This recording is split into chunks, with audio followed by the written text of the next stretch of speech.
Hi, it's Kevin with S&B, and today we're going to be installing our hot side intercooler pipe on this 2020 Explorer ST.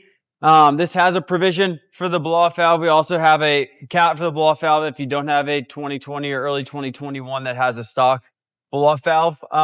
We're going to show you removing the S&B or the OEM intake kit and removing the OEM piping. Then we'll get the S&B piping installed. First step is removing the strut bar.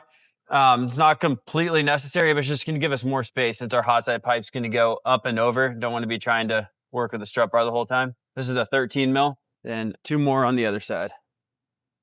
We can just set this aside. All right, now we're going to get the intake kit out. So there's connectors on this side. It's this connector. Just press the two sides. This yellow connector, you got to get this slid out. So the way this works is you just push these tabs through, it comes free. Another connector similar to that first one where you just grab the two sides. Then there's this lower connector that you won't be able to see.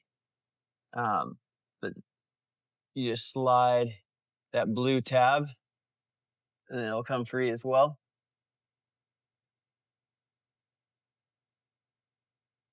So there's that blue tab. Okay, now we're going to remove the upper pipe. So that would just be a flathead.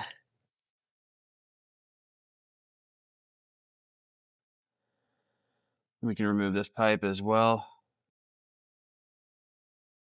And we can also remove the IAT sensor at this time. So it's just this button.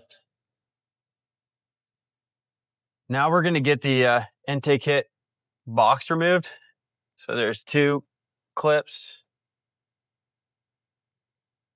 We'll get this lid out of the way. You can take this wire harness, get it removed from the box.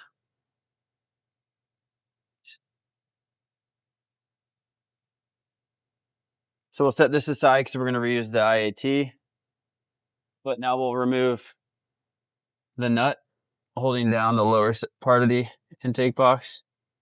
This is a 10 mil. So now that we got the nut removed, we're going to lift up the air box. There's this fresh duct that pokes through the air box. You can just push the two tabs that are holding the duct into the air box. And then lift up.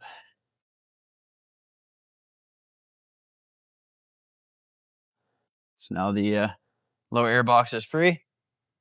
Now we'll get removing these two intake tubes that are attached to the turbos. So if you're not installing an S&B intake kit or another aftermarket intake at this point, you don't need to remove the two intake pipes. You need to remove the box. You need to get to the lower hot side pipe. But so if you're not doing this, you can skip ahead. But now we're going to be removing the hose clamp that attaches this pipe because we are going to be installing an S&B intake kit at the same time. So you can get onto this hose clamp with a 7 mil, get this loose, then we can get the tube removed. So now we got this intake tube removed and set aside, and we'll go on to the other side now. So now we're going to remove this S&B pipe or this OEM pipe, and I'll break it down for you.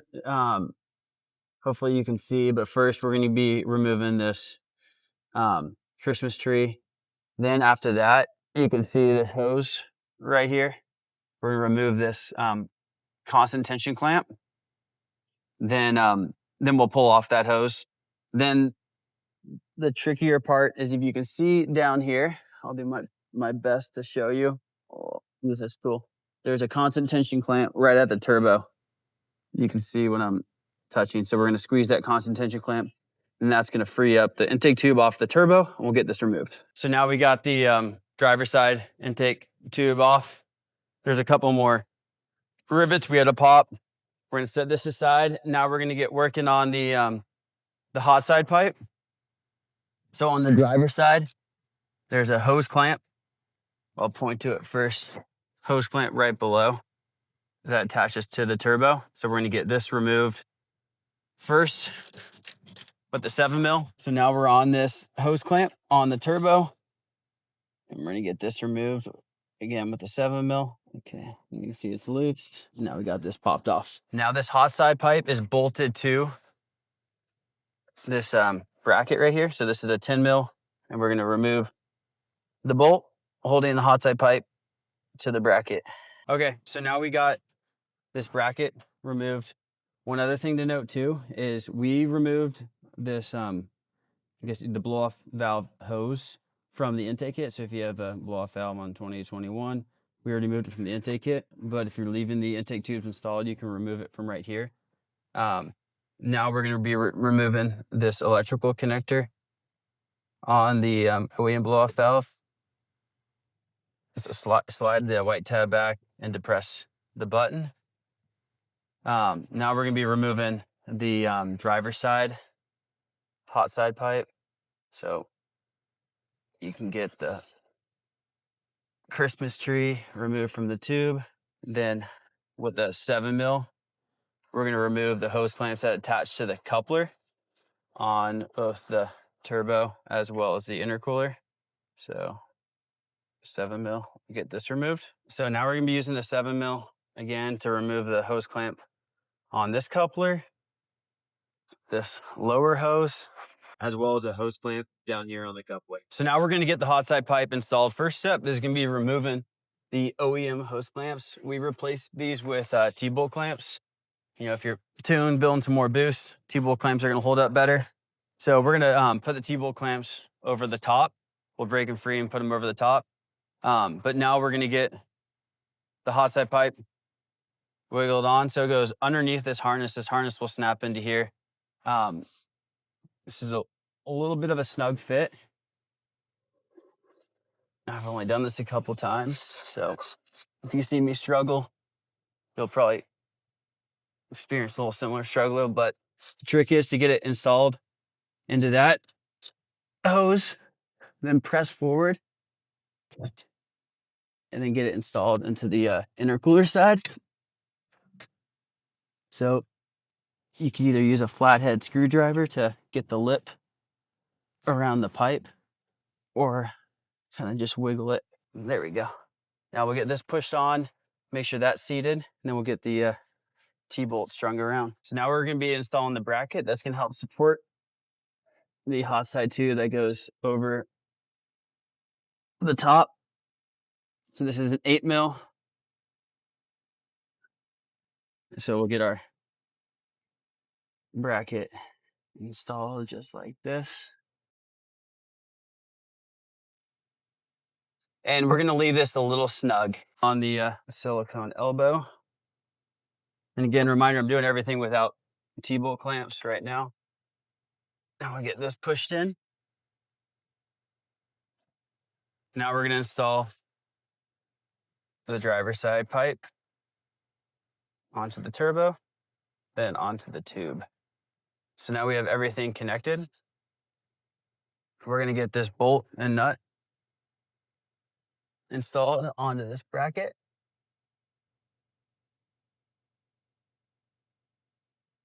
Installed.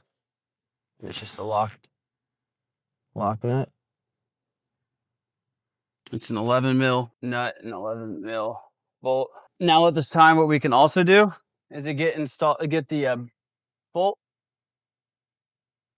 below. Make sure we have proper clearance. Everything's installed and tight. And we'll start working on our T-bolt clamps, breaking them free and getting them installed. Now we're gonna take the 1054 T-bolt clamp and we're gonna get it strung around this lower pipe. Then we'll get it started, then we'll put the spring and the nut back on. And then just make sure this is facing up so you can get this torqued down with an 11 mil. So you can see right there. That's perfect. We'll just hit it with a drill to get it started, then we'll get a torque wrench. So now we're gonna take the 1041 T-bolt clamp and we'll get it installed around here. 1041 T-bolt clamp. And same as the last one, break this free, get it strung around, and we'll get these tight. Then we'll come back and retorque everything. And again, same thing, another 1041 T-bolt clamp. We'll get it facing the same direction. Keep it looking nice. So now we're going to be doing the front clamp. We get this strung around. Now our last T-bolt clamp will go around the valley pipe down there. All right, so now we're going to hit every T-bolt clamp with our torque wrench, and this is 75 inch-pounds. We're going to be transferring over the blow-off valve from the OEM pipe to the S&B. So this is with an 8 mil. Get these screws removed. We have new hardware. Now we're going to remove the blow-off valve hose. We provide a new one since it's a little bit further away. Now there's only one way to install this blow-off valve. You can't install it the wrong way. So that sensor will be facing up. And we'll thread in the new S&B provided hardware. All right, now we're going to install the blow-off valve hose. So we'll get this installed. This goes underneath the intake kit, OEM or S&B. And so we'll get this pushed on. Then you can get that constant tension clamp pushed back on as well. And at this time, you could also do the electrical, push in the Christmas tree. And so now basically the install is done for the time being until you get the intake kit back on. Then you'll reconnect the hose to the intake tube if you have the blow-off valve. But if you don't have the blow-off valve, your installation is complete. Just reinstall the intake kit and you're good to go.